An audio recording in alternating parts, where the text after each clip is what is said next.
দাও, আল্লাহ বলে আমি সাথে সাথেই ক্ষমা করে দিই। জোরে বলেন সুবহানাল্লাহ, আরো জোরে বলেন সুবহানাল্লাহ। এই জন্যে মিলাদুন নবীর মাস আসছে। দেখবেন ভাদ্র মাসে আসলে কুকুর পাগল হয়। কি পাগল হয়? কুকুর পাগল হয়। আর ঈদে মিলাদুন নবীর মাস আসলে নবীর দুশ্মনরা পাগল হয়ে যায়। কয় মিলাদুন নবী জায়েজ নেই, মিলাদুন নবীর জুলুস জায়েজ নেই, মিলাদুন নবীর মাহফিল জায়েজ নেই।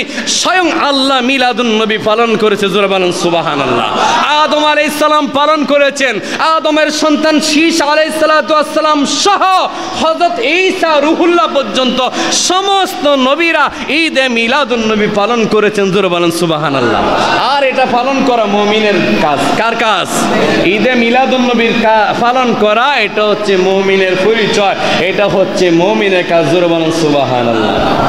এই জন্য বলে মুহররম মিলাদুন নবীর মাস আসিলে ঈমানদার আর মুনাফিকদের পরিচয় মিলে। জোরে বলেন সুবহানাল্লাহ।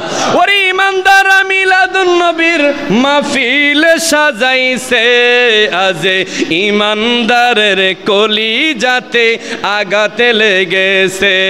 ইমামে হোসেন কারবালাতে শহীদ হয়েছে, আজে ঈমানদারের কলিজাতে আঘাতে লেগেছে, আজে ঈমানদারের কলিজাতে আঘাতে লেগেছে। মুহররম মিলাদুন নবীর মাস আসিলে ঈমানদার আর মুনাফিকদের পরিচয় মিলে।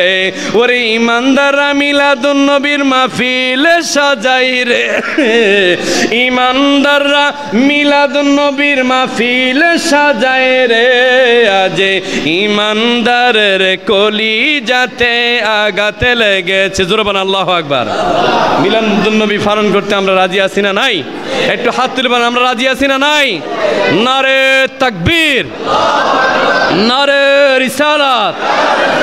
পবিত্র ঈদে মিলাদুন নবী, পবিত্র ঈদে মিলাদুন নবী সকল ঈদের শ্রেষ্ঠ ঈদ, মুমিনের শ্রেষ্ঠ ঈদ। আল্লাহ পাক রব্বুল আলামিন আমাদেরকে মৃত্যু পর্যন্ত, আমাদের উত্তরসূরিকে কিয়ামত পর্যন্ত যেন মিলাদুন নবীর পক্ষে, নবীজির পক্ষে, ওলি আল্লাহদের পক্ষে থাকবার তৌফিক দান করে। সকলে বলুন আল্লাহুম্মা আমিন। আল্লাহ পাক রব্বুল আলামিন, আল্লাহ পাক রব্বুল আলামিন আমাদেরকে আমল করার তৌফিক দান করে। সকলে বলুন আমিন। আগামী শুক্রবার আমরা দৌলতপুর চাপাপুরের উদ্যোগে প্রতি বছর একটা ঈদে মিলাদুন নবীর জুলুস আমরা করি। আগামী শুক্রবার